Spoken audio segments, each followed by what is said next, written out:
Cela s'appelle le Shorinji Kempo. Il s'agit d'un art martial venu du Japon.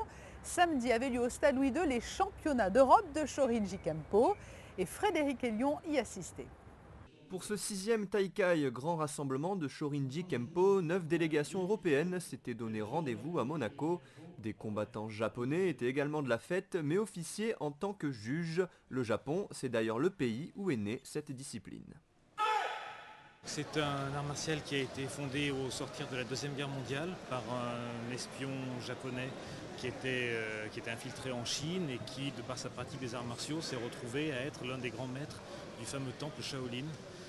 Donc il lui a permis de combiner plusieurs arts martiaux pour en faire un seul, avec des techniques venues d'un petit peu partout qu'il a remises au bout du jour réadaptées. Il s'est appuyé à la fois sur la pratique martiale et sur la philosophie pour fédérer les bonnes volontés autour de lui et essayer de créer une société qui irait un petit peu de l'avant et qui reposerait sur le principe fondamental, à savoir de s'aider soi et d'aider les autres en même temps. Cet art martial de self-défense met en scène deux combattants d'une même nation qui exécutent ensemble un combat chorégraphié qu'ils ont inventé et répété jusqu'à la perfection.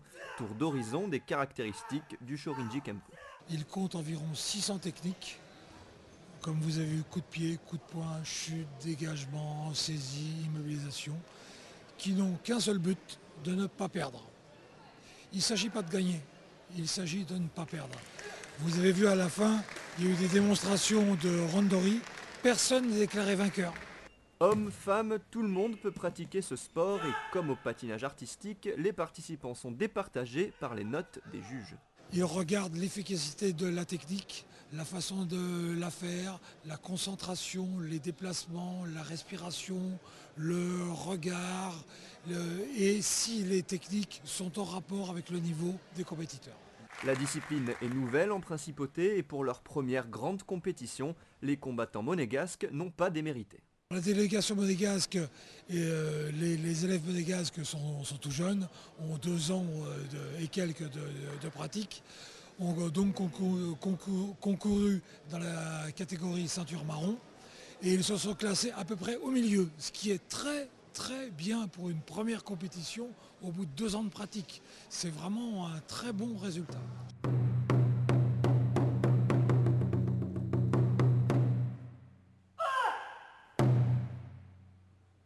Et puis au chapitre